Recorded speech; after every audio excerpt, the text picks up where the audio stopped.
نحمدہ و نصلی علی رسولہ الکریم اما بعد فاعوذ باللہ من الشیطان الرجیم بسم اللہ الرحمن الرحیم ولو شاء اللہ لذہب بسمعہم وابصارہم ان اللہ علی کل شیء قدیر۔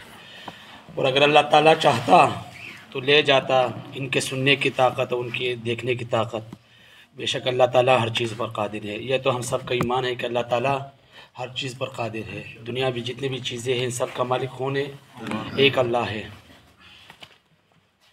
لیکن جب سے قرآن نازل ہوا ہے، جب سے اسلام آیا ہے، لوگ اعتراضات کرتے جا رہے ہیں، لیکن الحمدللہ ان کو اپنے منہ کی کھانی پڑی ہے۔ اسی طرح جب ہندوستان آزاد نہیں ہوا تھا، پاکستان اور انڈیا، تقریباً 1883 سے پہلے ایک بڑا خبیث پنڈت دیانند سرسوتی گزرا ہے۔ پنڈت ہوا کرتا تھا، ایک آریہ سماج کا لیڈر تھا۔ اس نے کتاب لکھی ہے ستیارتھ پرکاش۔ اس نے بڑی گندی زبان استعمال کی ہے قرآن کے بارے میں، بلکہ قرآن کریم کے نازل کرنے والے یعنی اللہ تعالیٰ کے بارے میں فرمایا کہ اللہ تعالیٰ بے ایمان، جاہل، بدو ہے، نعوذ باللہ، اور اپنے آپ کو محقق کہتا تھا۔ تو وہ اس طرح کہ جب قرآن کریم کی آیات نقل کرتا ہے، جب ترجمہ کرتا ہے، تو پھر بعد میں کہتا ہے کہ محقق یہ کہتا ہے۔ اسی طرح اس نے آیات کریمہ پر اعتراض کیا ہے، لکھتا ہے کہ اے مسلمانوں، تم قرآن میں پڑھتے ہو کہ اللہ تعالیٰ ہر چیز پر قادر ہے۔ مجھے یہ بتاؤ کہ اللہ تعالیٰ چوری اور زنا پر بھی قادر ہے؟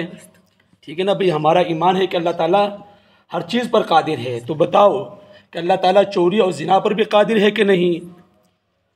تو اگر اللہ تعالیٰ زنا اور چوری پر قادر ہے تو ہم میں واللہ میں کیا فرق رہا پھر؟ اور اگر اللہ تعالیٰ ایسا نہیں ہے، یعنی کہ زنا اور چوری پر قادر نہیں ہے، تو پھر قرآن ہی غلط ہے کہ اللہ تعالیٰ قرآن میں کہتا ہے کہ ان اللہ علی کل شیء قدیر۔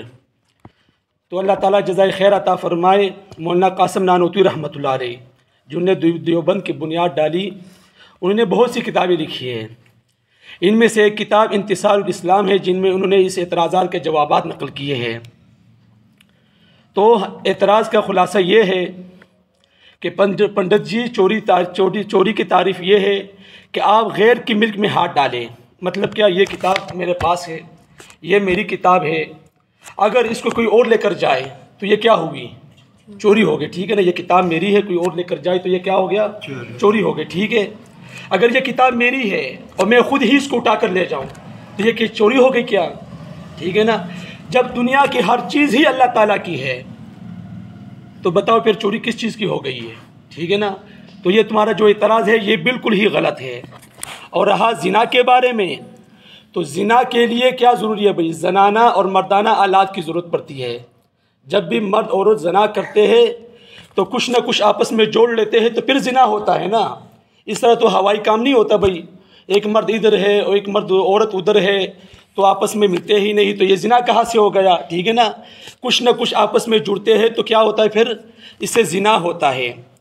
تو پہلے اللہ تعالیٰ کے لیے وہ آلات ثابت کرو تو پھر زنا ثابت کریں گے، ٹھیک ہے نا بھئی؟ جب اللہ تعالیٰ کی ایسی کوئی چیز ہی نہیں ہے کہ جس سے زنا کی جاتی ہے تو پھر تمہارا یہ اعتراض ہی بالکل غلط ہے، کیونکہ اللہ تعالیٰ کی تمام صفات اس سے بالکل مبرہ ہے۔